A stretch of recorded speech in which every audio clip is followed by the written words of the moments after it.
All right, we are in our last chapter in this book. We're going to talk about circles.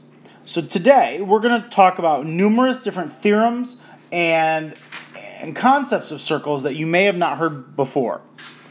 So recall that a circle is a set of all points in a plane that are equidistant from a given point, called the center.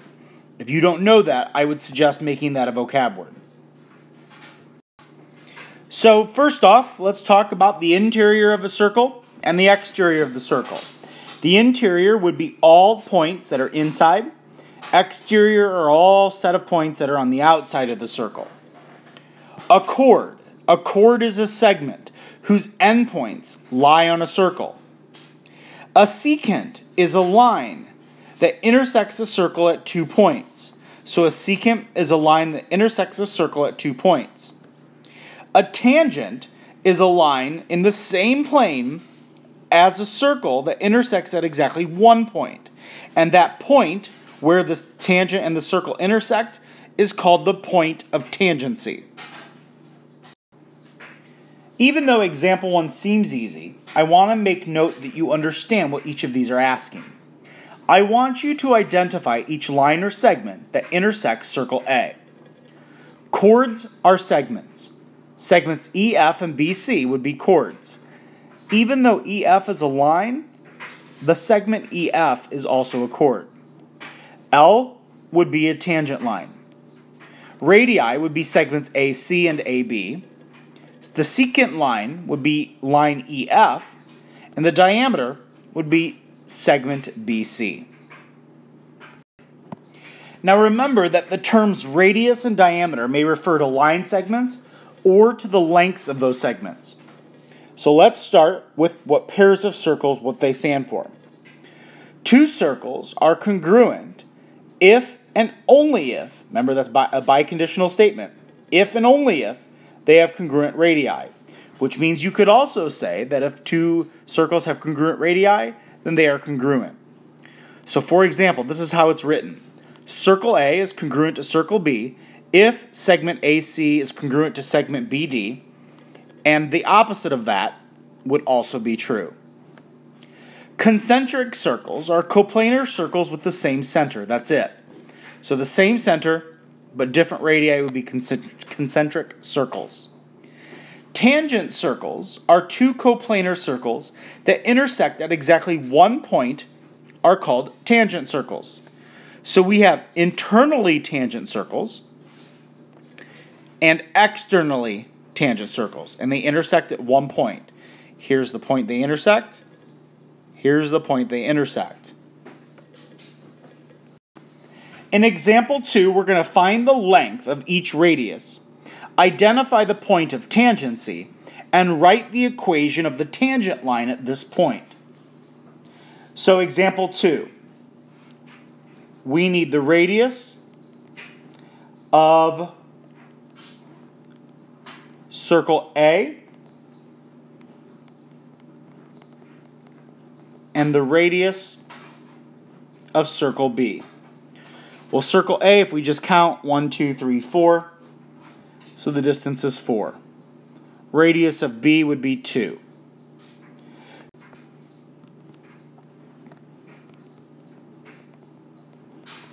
The point of tangency would be 1, 2, 3, 0, right there, where they meet at the point. And the equation of that line is a vertical line, so that would be x equals 3. So there would be my answer for example 2. A common tangent is a line that is tangent to two circles. So here we have circle A and circle B, and their external tangents, they're common because they're tangent to both circles. Lines P and Q are common internal tangents because they go inside and they cross. They are also common tangents. Now, construction. If I wanted to construct a tangent to a circle, we first draw a circle. And we label any point on that circle, let's call it Q. We then draw a ray from the center through that point. You then would construct, now we've constructed perpendicular lines before, so that should be reviewed.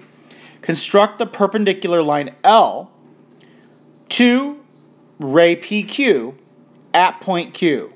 This line is tangent to circle P at point Q. Now in that construction, notice that we constructed two perpendicular pieces, a line and a ray. We constructed a perpendicular angle. That leads into our next theorems. The tangent line is perpendicular to the radius at the point of tangency, which leads into these two theorems. Theorem 1. If a line is tangent to a circle, then it is perpendicular to the radius drawn to the point of tangency. That will always be true. The radius will always be at the point of tangency perpendicular to the tangent line. So you would write that like this. If a line is tangent to a circle, the line is perpendicular to the radius.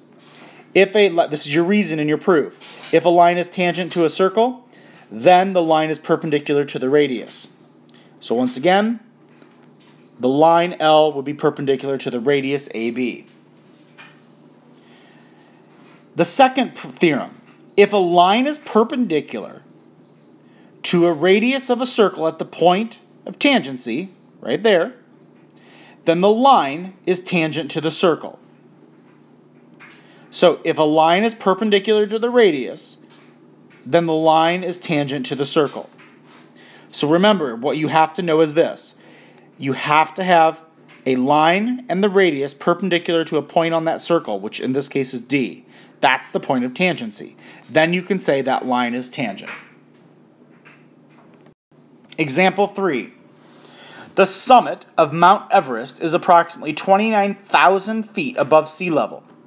What is the distance from the summit to the horizon to the nearest mile? The first thing we'd have to do is actually represent Earth. So I'm going to draw a circle. And that's a really bad circle. C would stand for the center of the Earth. The horizon is sea level, so that's on the Earth, so we'll call that H. That's a point on the horizon. E, let's be up here. Point E is Mount Everest. So we know a few things. Well, actually, we don't know much of anything. We know that the summit of Mount Everest is approximately 29,000 feet above sea level. What is the distance from the summit to the horizon to the nearest mile? So we want to know this. Well, the first thing we have to do is this little piece right here. Everest is 29,000 feet. So we actually need to find the radius of Earth. So you'd have to research that. The radius of Earth is approximately 4,000 miles.